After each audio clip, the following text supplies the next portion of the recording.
First thing I'm going to do is I'm going to paint some of my background for my trees, but also I'm going to paint some grasses in as well. Now I'm using the colours now. I'm using the acrylics with no water now. I'm not going to use them like watercolour. I'm actually using them creamy like oil paints. So I'm just putting that in the top area just because you've got a little bit of sky poking through here and there. I'm using this green and I'm add a touch of yellow to it, so you've got a really light limey green. I think I'll even add a little bit of white to that, so I'm just going to pop that in there and just keep loading your brush. The detail comes later. I just want to get in blocks of colour. Now the green is a little bit stronger down here, I'd say, and what I'm going to do is I'm adding a little speck of the Prussian blue and it'll darken up that green. There we are. So it's made it a little bit more of a mid-tone. Remember, keep getting fresh paint all of the time, most important. And if you notice as well, I really do vary my colours. I'm always constantly changing the colours of my paint. Okay, so I've got some Hooker's green here. I just wanted a different sort of green. I'm just going to use a little bit of that, maybe with a touch of the Prussian, and that's quite nice, and you can just put some of those slightly darker marks through there. So I'm going to use a very light yellowy green. It's really light and yellowy. I've got a lot of underpainting really helping me out here as well, so I'm just popping that in there. That I might just add a touch more green to that to paint those marks on there like that. Let your brush dance like that. I like to get lots of different wrist movements rather than the same thing like that. Can look very flat. Don't fill in. Paint with your brush. So I'm really sort of getting all those marks. Now I do paint very, very fast. My best stuff is always done fast, so I always have to remind myself to slow down when I'm teaching. So I've got those green areas there building up nicely. I'm just going to put a few more little marks in there, but I'm just creating the look of foliage in the background here. So just use, and also you can use not just the flat of your brush, you can use the tip of your brush as well, like that. I'm going to use a little bit of this pale violet. I'm just popping a little bit of that in there, and I'm now mixing a little bit more of that violet there, just painting that in there. Remember what I said about keep loading your brush. So up here they're all kind of smaller marks, so you get all your small marks up here, and if you want to, what I do like sometimes is wet my finger and just blend a little bit there, so you can just blend that. You don't have a hard edge, so it just sort of drifts away. Blend that as well. I'm just going to use actually the side bit of my brush now, not the flat, to get some sort of that bluebell shapes, as it were. Just pop those in there as well, or you can use the tip of your brush to do that as well, like that. So don't worry, at this time it shouldn't look like bluebells or anything like that, and I think that's one of the things that beginners especially lose heart, because it doesn't look like a painting at the moment. I always say that painting, especially in acrylic painting actually, is a bit like building a house. I'm putting in the foundations. Well, I did with the underpainting, and now I'm putting in the walls and the floors, you know, the plumbing and things like that. Do all those things that you need to do before you start putting in details, the very darks and the highlights. So I just want to kind of keep this sort of bluebell colour going here, mid-tone, and not too dark, but just putting that in. Just put a little bit of opera rose in as well, just to get sort of a tiny bit of variety of sort of different colours there. Once you do a layer on acrylic, you need to let it dry, otherwise you're going to disturb that drying paint. It all kind of crumbles a little bit, so it's important to let that dry now. I'm going to start off with all the smaller trees. I'm going to use my rigger, and I'm going to use some of the Vandyke brown, but I've just added a bit of yellow to that, and I'm going to add a little bit of that pink just to warm it up a little bit. Wet my brush slightly, really have fun now. These are the background trees. Sometimes I like to just do that. Just lines. Doesn't matter. Just a few lines. It just creates a little bit of depth. If you don't like it, This is what you can do. Little secret here. Let's say I don't like that one. Just wash it off. There, it's gone. Slightly thicker now, less water, and I'm just putting a touch of the Prussian blue in there to build up to that dark.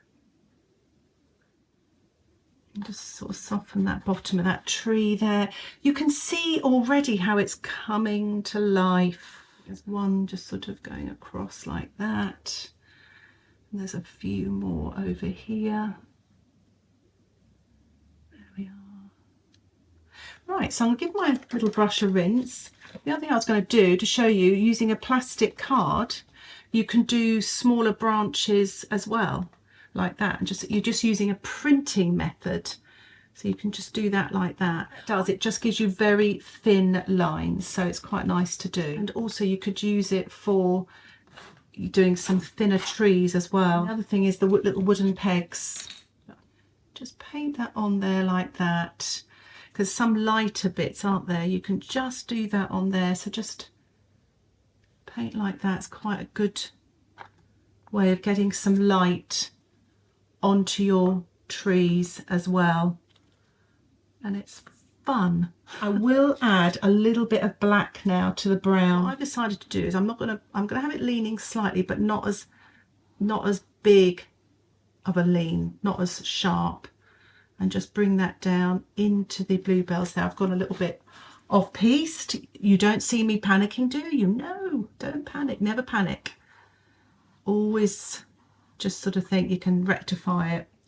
And I'm going to use that black here again with a touch of the pink, a couple of branches to lead the eye back in and balance the picture. Maybe put a couple more trees in here into the distance.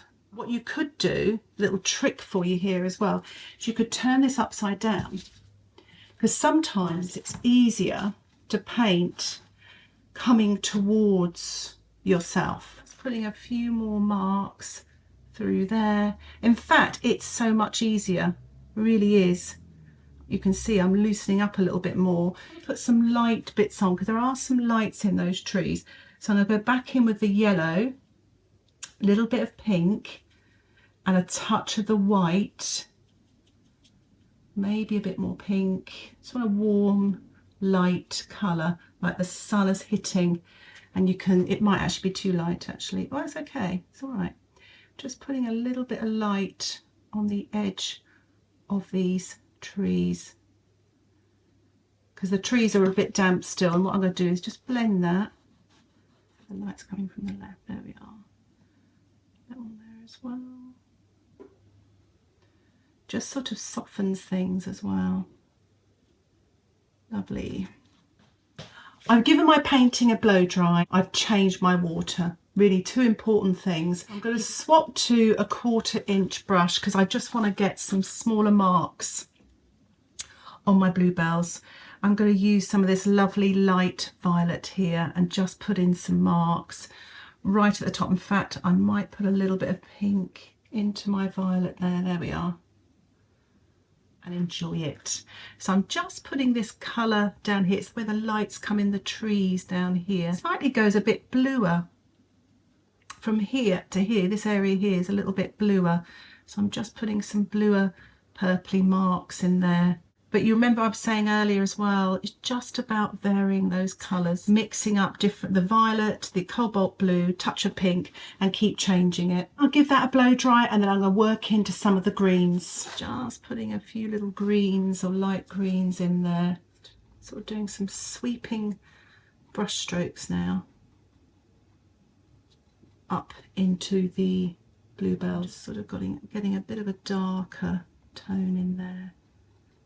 And then coming back with a lighter colour. So you're just putting little bits of green in here and there, in between the gaps. But I'm just trying to form a little bit of light at the top of these trees, like the sky is trying to peek through there. Might just put more of a yellowy light down here, so it's not blue, because there's quite a lot.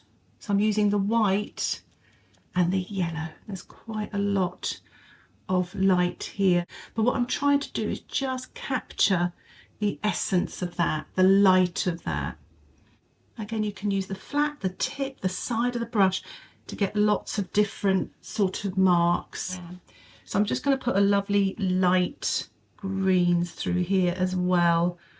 These are very sort of abstract shapes. I'm just now using those same sort of marks. I've added a bit of pink to the light violet, and I'm just putting that now on the horizon just to really kind of push the trees back a little.